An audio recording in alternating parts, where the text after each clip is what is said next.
These lawsuits come on the heels of the Supreme Court's decision on the abortion pill, Mifepristone. Justices rejected the challenge to the Food and Drug Administration's lifting of safety regulations on the pill. The FDA allows the abortion pill to be prescribed via telemedicine and delivered by mail. The FDA's own label says that roughly 1 in 25 women who take this drug will end up in the emergency room, and that up to 7% will require surgery. Mifepristone is used in more than 50% of abortions in the United States. With this decision, abortion pills will continue to be available to patients without an in-person doctor's visit and received through the mail. Bishop Michael Burbidge, chairman of the USCCB Committee on Pro-Life Activities, released a statement on Tuesday saying, in part, quote, the FDA unlawfully cut corners to put abortion pills on the market and then reduced safety protocols, putting the health of women at risk. And joining us now is Mary FioRito, a Cardinal Francis George Fellow at the Ethics and Public Policy Center. She is an attorney with an expertise on abortion law. Mary, great to be with you.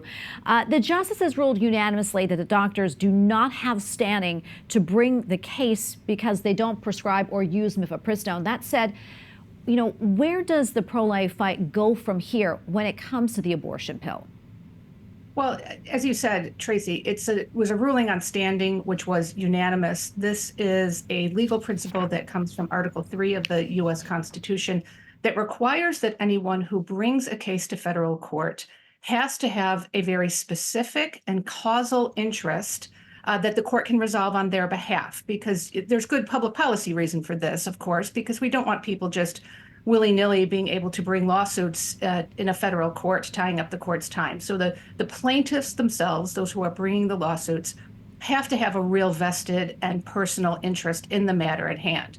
And in this unanimous ruling, the court decided that the pro-life doctors and medical associations who brought this lawsuit against the FDA simply didn't have that kind of direct connection because, as you mentioned, they don't prescribe Mifepristone, they don't use it with their patients, they do not provide abortions.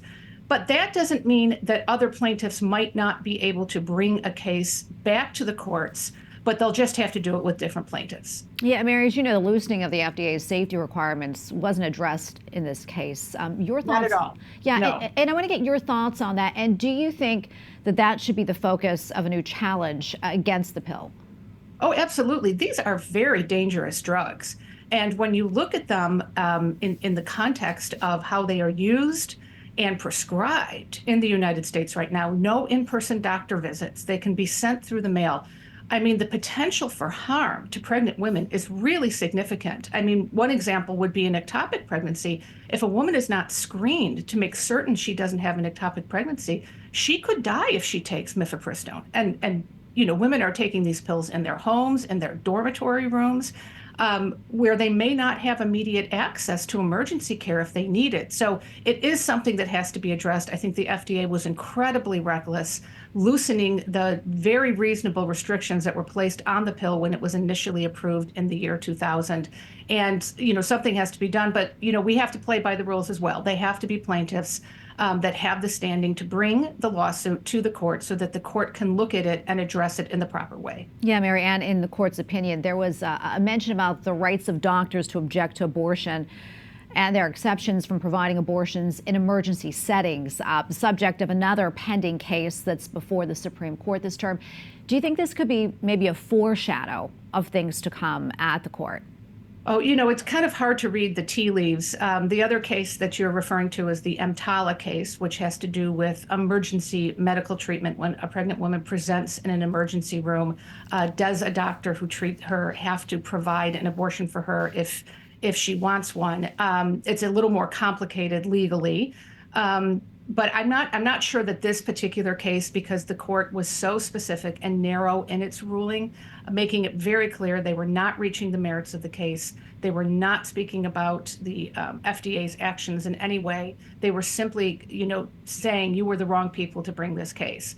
That's very frustrating, I think, for pro-lifers, because there have been numbers of occasions where abortion clinics have been able to bring lawsuits for their potential clients. And so there seems, to me at least, to be a little bit of a double standard operating here. But I also think the court is being very careful in not showing any kind of prejudice or favoritism towards pro-life organizations or doctors. And I think if we do it the right way, the way that the court is telling us it needs to be done, I think they would reasonably hear that kind of request, again, because these drugs are so dangerous and do have the potential to hurt many women if they're not reined in a little bit. Mary, thank you so much for your insights. Good to be with you. God bless. Thank you.